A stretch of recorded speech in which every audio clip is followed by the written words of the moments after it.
Historicidade do conceito de causa das doenças. O estudo da causalidade das doenças ele é bastante antigo. O homem sempre buscou conhecer quais são os fatores causais, o que leva as pessoas a ficarem doentes. Então, já na antiguidade, quando os egípcios, os caldeus, os hebreus tentavam explicar os fatores que levavam as pessoas a ficarem doentes, eles sempre atribuíam uma causa externa, ou seja, atribuíam a religiosidade, uma questão divina, como se Deus é que fosse deixar as pessoas saudáveis ou doentes.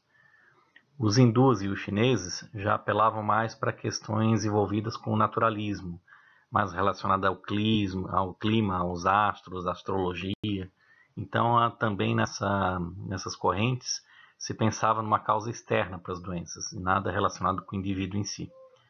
Na Grécia começaram a aparecer algumas correntes um pouco distintas, já derivadas da cultura chinesa, onde se dizia que para que as pessoas tivessem saúde, alguns elementos da natureza deviam estar em harmonia. Esses elementos seriam a terra, o ar, o fogo e a água. Tanto é que Hipócrates escreveu um livro que se dizia dos ares, das águas e dos lugares. E nessa época começou a se desenvolver as primeiras hipóteses sobre contágio, ainda de uma forma muito incipiente, mas começou a pensar a questão do contágio, de uma pessoa poder transmitir doença para outra. Na Idade Média, a explicação para o aparecimento das doenças voltou mais a um caráter religioso, né? Principalmente pela questão do cristianismo, as pessoas então se apegavam muito à religião, e foi uma época marcada por muitas epidemias, como a época da peste negra. Então as pessoas acabavam se autoflagelando para não ficarem doentes, ou rezando para não ficarem doentes, e não se tinha uma explicação clara para as doenças. Então se atribuía muito para a questão da religiosidade, como se fosse um castigo divino o fato das pessoas ficarem doentes.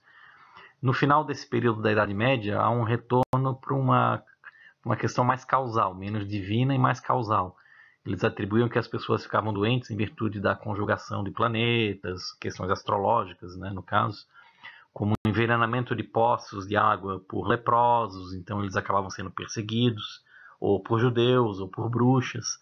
Então se queimavam bruxas em fogueiras, né, em praças públicas, e se perseguiam também judeus e leprosos, porque se imaginava que eles envenenavam as pessoas. No Renascimento houve um certo enriquecimento do pensamento humano, né? Aliado a toda uma transformação mais profunda da cultura espiritual do homem, porque nessa época começaram a aparecer os primeiros experimentos clínicos, as primeiras observações anatômicas, e começou-se a existir uma elaboração um pouco mais sensata da teoria do contágio. Nessa época, com o advento da observação anatômica, se descobriu como é que o sangue circulava no organismo, como é que se dava a respiração. Então se começou a desenvolver um pouco mais o conhecimento do corpo humano. E através do conhecimento desse corpo humano é que se podia então identificar por que as pessoas ficavam doentes.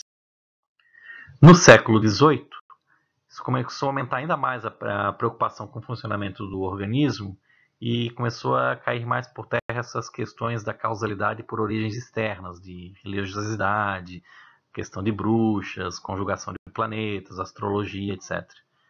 Mas nessa época, no século XVIII, a teoria hegemônica era a teoria miasmática. A teoria miasmática ela dizia que partículas que existiam na atmosfera que deixavam as pessoas doentes. Assim que as pessoas respirassem essas partículas, esses miasmas, as pessoas ficavam doentes. Então os miasmas eram tidos como misteriosas e inexplicáveis partículas que ficavam na superfície, né, no ar, e que elas eram advindas de alterações nas entranhas da Terra. É uma coisa até meio romântica falar isso hoje em dia, mas era o pensamento hegemônico da época, né?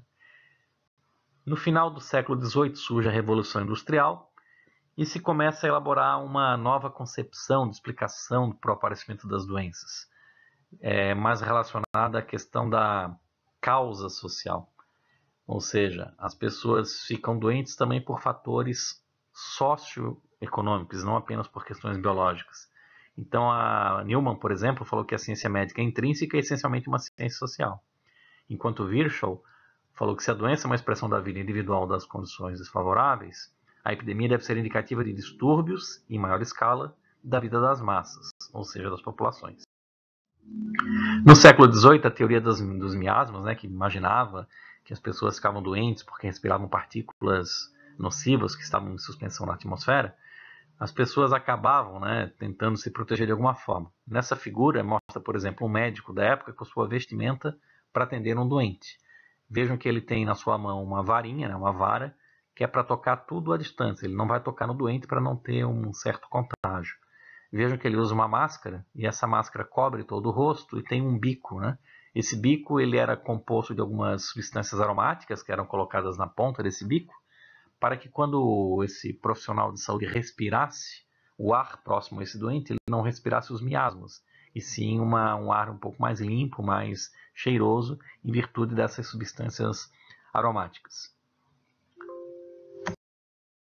No século XIX, há uma questão muito interessante. Começa a surgir algumas hipóteses sobre bacteriologia. Então, a causa externa da multicausalidade, da teoria mais voltada para planetas, para bruxas, né? E até mesmo para os miasmas, acaba caindo um pouco em descrédito, mas ainda não se tinha um certo conhecimento, né, sobre a bacteriologia que a gente tem hoje, para tentar explicar mais ou menos o que seria, o que levaria ao aparecimento das doenças. No século XX, surge então a teoria multicausal, onde existe uma determinação social no processo de saúde e doença. O que é determinação social no processo de saúde e doença?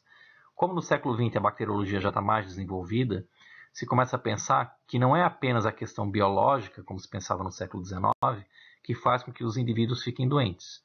Então se passa a pensar na doença não de uma forma unicausal, como se pensava no século XIX, mas começa a pensar que a doença ela é fruto de várias causas, então ela é multicausal, não só das questões biológicas, mas também por processos sociais que ocorrem na sociedade, que fazem com que o indivíduo tenha um maior risco de contrair doenças. Por exemplo, nos países subdesenvolvidos, a estrutura social é muito determinante, porque as pessoas que vivem em regiões com água não tratada, com falta de esgoto, de saneamento básico, elas tendem a ter mais doenças infecciosas do que em países do primeiro mundo, onde essas questões já estão melhor equacionadas e melhor resolvidas. A gente vê também que nos países do primeiro mundo a responsabilidade da saúde ela recai no indivíduo, justamente porque ele já tem a questão da renda mais equacionada, enquanto nos países subdesenvolvidos é tida como dever do Estado, porque as pessoas não têm renda para prover saúde. Então essa questão da multicausalidade começa a ganhar força justamente no século XX. Aqui é uma charge encontrada num jornal inglês que mostra o seguinte: notícias médicas randômicas, tentando explicar a origem das causas das doenças, né? Então é como se fosse uma roleta. Ali, por exemplo, na primeira roleta caiu o café. O café, aí depois ele pode causar o quê? Depressão, na segunda roleta, em gêmeos. Então, na verdade, é uma notícia que foi tida, assim, foi ventilada, né? A esmo, sem nenhum critério científico. Ainda hoje a gente vê muitas notícias assim na internet. Muitas pesquisas são feitas, né? Mas fugindo de uma metodologia precisa, tanto do ponto de vista epidemiológico quanto do ponto de vista estatístico, então a gente acaba se confundindo na hora de ler um artigo científico. Então a leitura de artigos científicos ela deve ser feita sempre baseado num critério técnico-científico, ou seja, procure sempre ler naquelas revistas que têm melhor indexação e procure sempre contrapor, né? Porque existem pesquisas que dizem que algo é bom e pesquisas que dizem que esse mesmo produto, esse mesmo medicamento é ruim. Então a gente tem que saber diferenciar, mas qual é o artigo científico que eu devo levar em consideração? O primeiro ou o segundo, já que os dois são contraditórios? Então a gente sempre deve levar em consideração a qualidade da revista a qual você leu esse artigo, onde você está se informando, né? E por isso que na saúde a gente tem uma base de dados chamada PubMed Medline, onde nós podemos ter os melhores artigos científicos da área, de qualquer área da saúde, passada por revisores e com mais critério científico. Então ele é sempre a nossa referência, PubMed Medline. O início da medicina social, dessa preocupação com que as questões sociais expliquem o aparecimento das doenças, ela surgiu, por exemplo, na Inglaterra com a Evolução Industrial, na Alemanha com o aparecimento das polícias médicas, quando começava a controlar a questão de como a sociedade se organizava e o Estado começava a fazer um certo policiamento das regiões mais centrais de Berlim, que era a capital, para que as pessoas não adotassem alguns critérios que pudessem contaminar toda a sociedade. Na França, a mesma coisa. Em Paris houve uma revolução sanitarista, onde o governo tentava sempre sanear as cidades, ventilar ruas, fazer obras com ruas mais largas, né, para tentar fazer uma medicina um pouco mais sanitária, um pouco mais urbanística.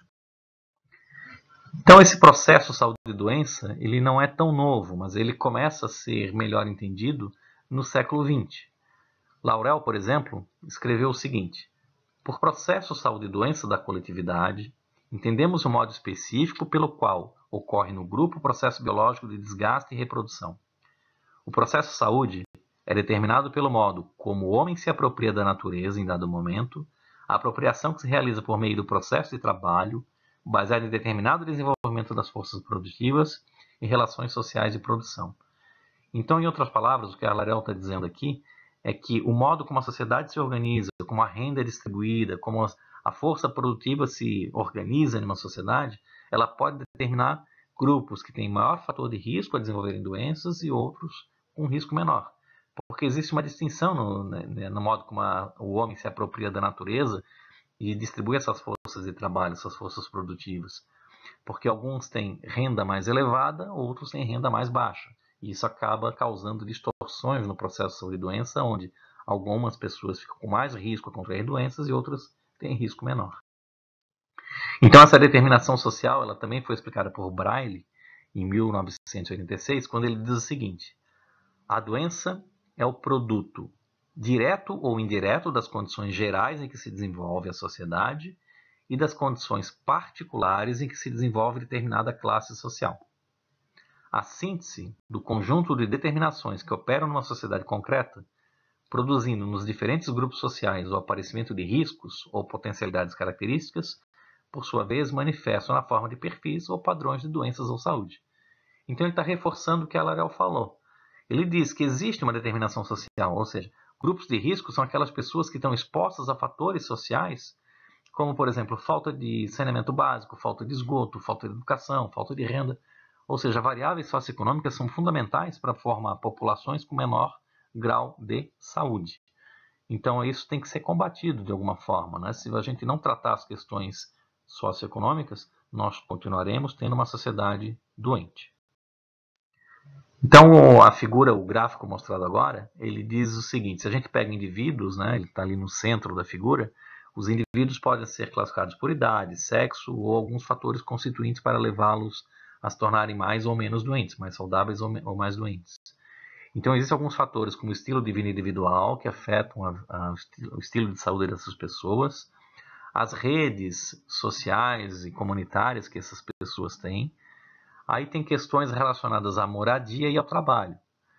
Então, se a pessoa se alimenta, né, com alimentos mais saudáveis, devido à produção de alimentos agrícolas, né, que são disponíveis para essas pessoas, se essas pessoas têm acesso à educação, se têm acesso à renda através de uma atividade laboral específica, se elas não estão desempregadas, se elas têm condições de acesso à água de abastecimento público, tratada, né? Se elas têm um serviço de saúde eficientes à sua disposição, se elas têm boas condições de moradia, tudo isso são fatores socioeconômicos gerais que acabam afetando a saúde das pessoas.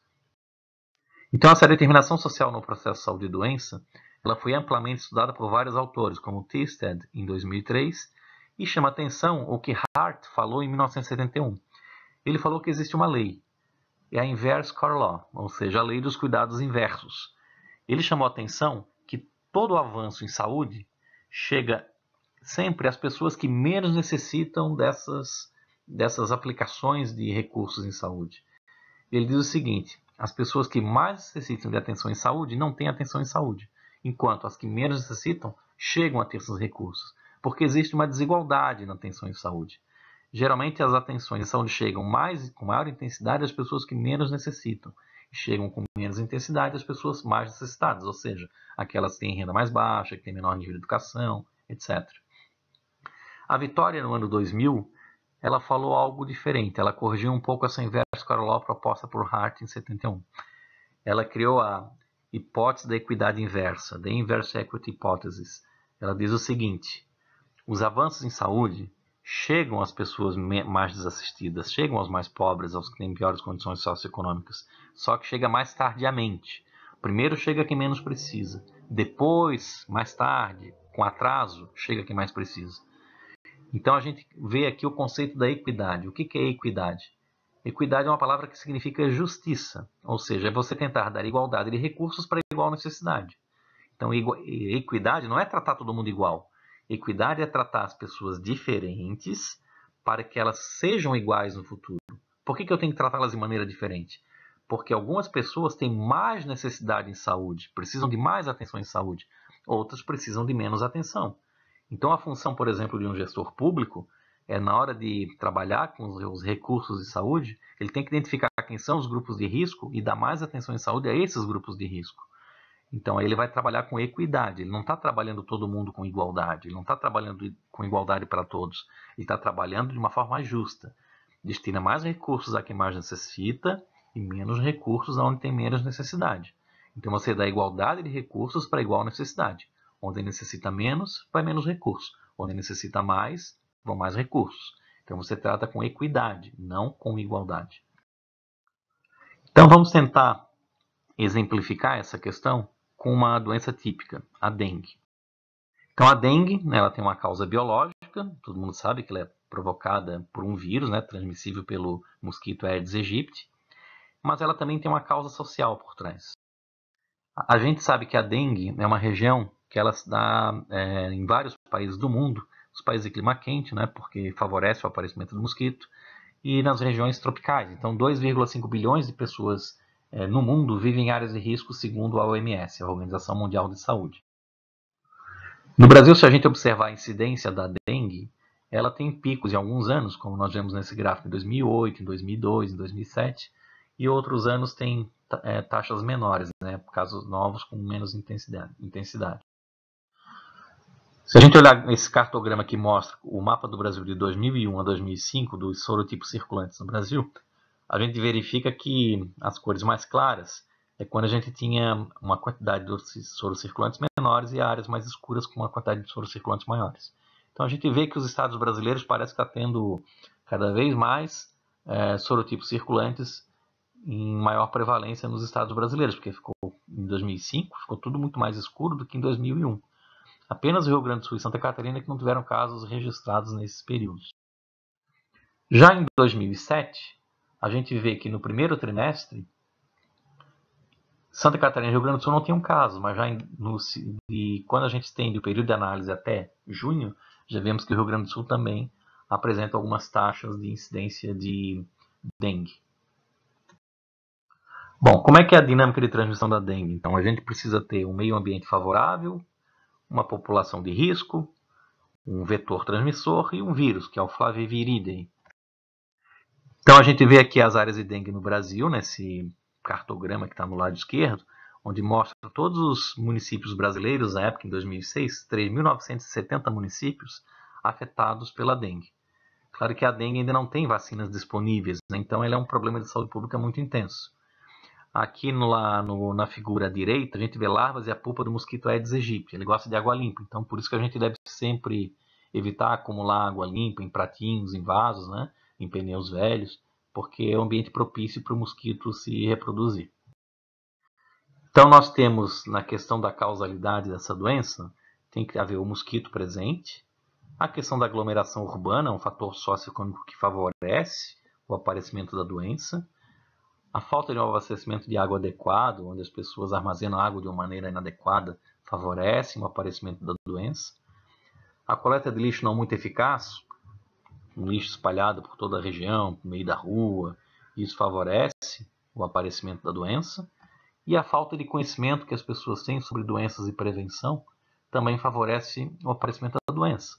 Então, a falta de educação básica é um fator responsável também pelo aparecimento da doença. Então, a gente começa a observar que não é só a causa biológica que está por trás do aparecimento da doença, mas causas sociais não resolvidas, não equacionadas, também favorecem esse aparecimento. Aqui tem um folheto explicativo para ajudar na educação em saúde das pessoas, o que elas podem fazer, o que elas devem evitar, para tentar eliminar o mosquito da dengue. Mas é claro que isso atenua um pouco o processo, mas não resolve na sua plenitude. Para resolver o problema da dengue, a gente precisa ter, na verdade, mais educação em saúde e melhores condições sanitárias para a população. Então existe então a multicausalidade em epidemiologia. A gente sabe que fatores biológicos são importantes, mas existem fatores físicos, fatores psicossociais, que se tornam bastante claros para explicar o aparecimento da doença. Então, além dos fatores microbiológicos, que não podem ser negados, evidentemente, existe sempre a necessidade de incorporar conceitos e técnicas de outras áreas, advindas da sociologia e da psicologia, para tentar explicar o aparecimento das doenças. Então a epidemiologia ela é muito útil, né, porque ela acaba fazendo um estudo mais amplo e questionando, né, as causas das doenças. Então ela procura descrever a distribuição e a magnitude dos problemas de saúde nas populações humanas, tenta identificar os fatores causais, os fatores etiológicos das enfermidades, e tenta proporcionar dados essenciais, fazendo grande banco de dados, para ajudar no planejamento, execução e avaliação das ações de intervenção, de controle, de tratamento das doenças, bem como poder estabelecer prioridades para ver quem mais necessita de atenção, quem tem que receber mais recursos, né? Então é fundamental que o gestor público utilize a epidemiologia para fazer uma boa gestão em saúde. Então, para isso nós temos a epidemiologia clínica, que é sempre voltada para a medicina baseada em evidências, onde tem uma preocupação mais biológica, né, com a questão do fazer um correto diagnóstico clínico, sempre com rigor bem científico dentro da prática médica. E a epidemiologia social, ela faz renascer esse estudo da determinação social da doença, que busca sempre melhorar o atendimento da população com um olhar mais multidisciplinar, procurando olhar as questões das desigualdades sociais existentes e como a saúde pode ser tratada através da melhoria dessas condições socioeconômicas. Para explicar melhor essa questão da determinação social, vejam esse quadro que está apresentado, essa tabela que é apresentada para vocês. Eu listei aqui alguns países: Bolívia, Brasil, Cuba, Canadá, Estados Unidos e Japão, a expectativa de vida desses países, a renda per capita e a taxa de mortalidade infantil. Então a gente pode observar que os países que têm renda per capita mais baixa, como a Bolívia e o Brasil aqui no caso, eles têm taxa de mortalidade infantil mais alta e expectativa de vida mais baixa. Se comparar com o Canadá, Estados Unidos e Japão, eles têm uma renda per capita bem mais alta, com a expectativa de vida mais elevada e mortalidade infantil mais baixa. Então a gente começa a observar que o fator socioeconômico age por trás. Mas quando a gente observa um país, por exemplo, como Cuba, que tem uma renda per capita mais baixa que a do Brasil, tem expectativa de vida mais alta e mortalidade infantil mais baixa, a gente começa a questionar: será que os investimentos em saúde no Brasil estão sendo bem eficazes? Como é que um país mais pobre consegue melhores resultados do que o Brasil com menos recursos, com um padrão de renda menor? Claro que a gente fala aqui de um país que não tem liberdade, né, de expressão, onde talvez os dados sejam manipulados pelo governo, né? Mas deixando essa questão política de lado, é de se pensar como que, se esses dados são avalizados pelo OMS, e a gente tem que entendê-los como verdadeiros, como que nesses países, um país desse tipo, que tem menos recursos, consegue resultados melhores. Claro que é um país com menor população, um país de menor tamanho, né, comparado com o Brasil, que é um país continental. Mas mesmo assim abre uma reflexão. A gente tem muito por fazer ainda pela frente, principalmente na atenção em comunidades carentes, para que a gente tenha um quadro de determinação social mais melhor equacionado e com questões de saúde mais equacionadas também. Outra questão importante na historicidade do conceito de causa das doenças é a importância de sempre notificar, de sempre registrar em bancos de dados o que acontece com a população. Então, peguem exemplo nesse cartograma que está sendo apresentado aqui. Ele mostra a prevalência, ou melhor, as taxas de mortalidade por câncer de mama no Brasil. Se a gente observar os estados de cor mais escura, são aqueles que têm maior taxa de mortalidade por câncer de mama. E os de cor mais clara, os com menor taxa de mortalidade por câncer de mama. Por que será que os estados da região sul e sudeste têm taxa de mortalidade mais alta? Será que as mulheres dessa região estão fadadas a morrerem de câncer de mama em relação às outras regiões? Ou será que está existindo um problema de subnotificação? Ou seja, nas regiões sul e sudeste tem um sistema de saúde mais desenvolvido, tem mais recursos, mais diagnóstico, e a gente acaba descobrindo do que as mulheres morrem. Enquanto nas outras regiões, como por exemplo ali nos estados do Piauí, de Tocantins, do Pará, do Ceará, do Amapá, do Acre, a gente acaba observando os estados de uma cor mais clara, onde as pessoas morrem, até mesmo de câncer de mama, mas ele não foi diagnosticado, não foi conhecido. Então a gente tem, na verdade, uma questão da subnotificação. A gente olha sempre esses números com certo receio de traduzir como verdade científica, porque a notificação é importante, mas quando a gente tem a subnotificação, a gente não tem a radiografia correta, o quadro correto do que ocorre na população brasileira. Então, por isso é importante ter um sistema de informações de saúde bastante intenso, bem montado e extremamente abastecido com dados confiáveis para que a gente tenha um quadro real do que ocorre na população. E a epidemiologia vem trazer uma luz justamente para ajudar o gestor com dados bem montados, bem equacionados, com base de dados confiáveis, a montar a melhor política de saúde possível.